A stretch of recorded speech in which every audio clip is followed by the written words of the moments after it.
seasons. How many 40-point games did Michael Jordan have?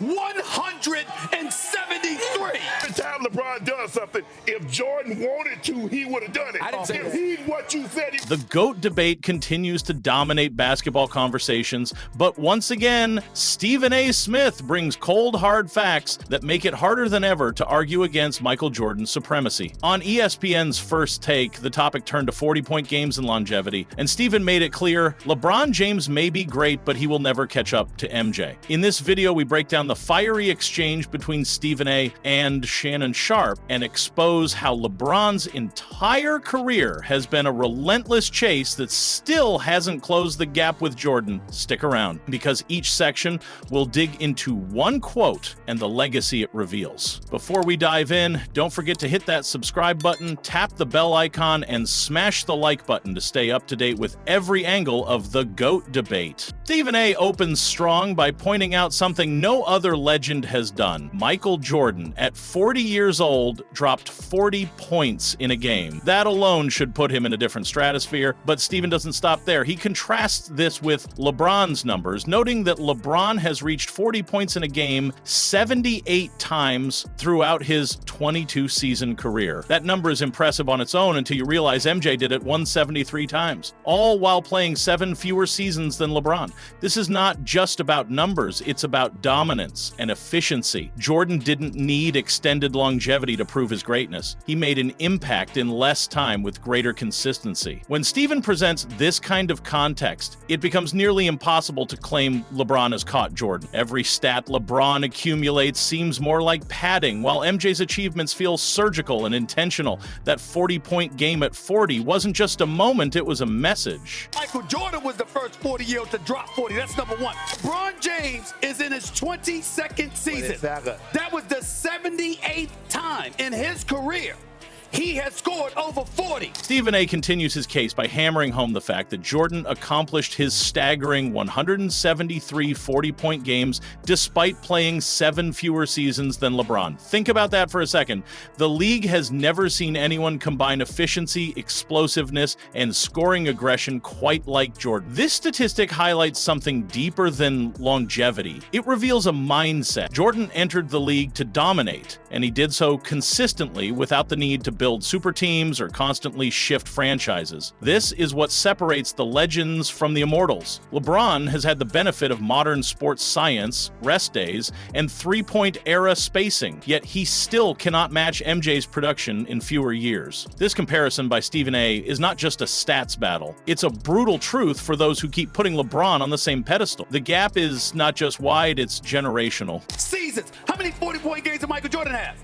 173. In one of the most powerful moments of his commentary, Stephen A. throws a knockout punch by saying that Jordan never had to shiver in the first 8 years of his career. He did not run to form super teams. He did not need to relocate to South Beach to learn how to win. This quote goes deeper than it sounds. It calls into question LeBron's mentality during the early years of his career. While he was undeniably talented, it is fair to argue that he did not exude the killer instinct or leadership that Jordan brought from the start. Jordan's trajectory was built from the grind, not group chats or player collaborations. This segment is not just about mocking LeBron's Miami move, but about spotlighting how Jordan never looked for shortcuts. It speaks to a competitive DNA that doesn't care about optics. It only knows how to win, and win his way. Say something right now. Anything that Michael Jordan wanted to do, he didn't spend the first 8 years shivering. He didn't have to go to South Beach to learn how to win. When Shannon Sharpe jumps into the conversation, he flips the script. His response is raw and defensive. He questions why, if Jordan could do all these things, Stephen A. claims,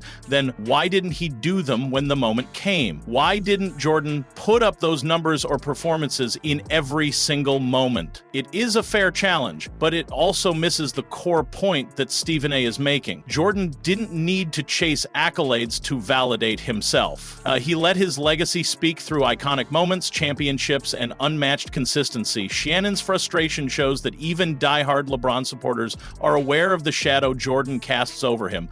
The need to always defend LeBron by tearing down Jordan shows that the pressure is real, and it's a pressure only felt when someone is constantly trying to rewrite what's already been written in stone. Every time LeBron does something. If Jordan wanted to, he would have done it. I didn't say if that. he's what you said. Stephen A comes right back and reminds everyone that LeBron has had 7 more seasons than Jordan and still hasn't reached his level. That's not opinion, that's data. LeBron's longevity is impressive, but what's the point of staying in the league that long if you still can't match the numbers of a man who played significantly fewer years? The league today is softer on defense, more favorable to offensive stars, and yet LeBron is still chasing a ghost he can't catch. This is where Stephen's frustration boils over. People celebrate LeBron's durability and stats, but they forget that greatness isn't just about sticking around. It's about what you do while you're here. Jordan was surgical. Every game mattered. Every moment was history. LeBron has done a lot, but in the GOAT race, quantity has never beaten quality. All I know is your man got 7 more years in the league and still chasing Jordan.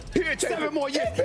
He don't even have. Finally, Stephen delivers the line that summarizes this entire debate. LeBron has been in the league longer than most people spend in college, and yet he still hasn't caught up to Jordan. That stings, and it's meant to. It reflects the endless grind LeBron has endured to be in the conversation, but also the reality that greatness isn't just earned through time served. It is forged in dominance, consistency, fear, and legacy. LeBron's journey has been full of high points, no doubt, but when measured against Jordan, the scoreboard of legacy still favors the one they called his airness. That's why this debate continues. Not because LeBron lacks greatness, but because Jordan set the bar at a place that no one, even after 22 seasons, has touched. Been in the league long enough that I was in college. And still, he ain't catch Jordan. And still get him there. So here we are. Stephen A. Smith drops facts that hit hard and leave no room for fluff. Michael Jordan had 173 40-point games in fewer seasons than LeBron has had to reach 78. And despite all the years LeBron has poured into the league, he still trails behind the standard Jordan set. The numbers don't lie, and neither does the legacy. LeBron has chased, climbed, and conquered a lot, but that final mountain remains untouched. Do you believe LeBron can still catch Jordan, or is MJ the untouchable GOAT forever? Drop your thoughts in the comments. Smash the like button if you agree with Stephen A. Subscribe to NBA Showdown and tap the bell so you don't miss any more epic breakdowns. The debate is alive, but so is the truth.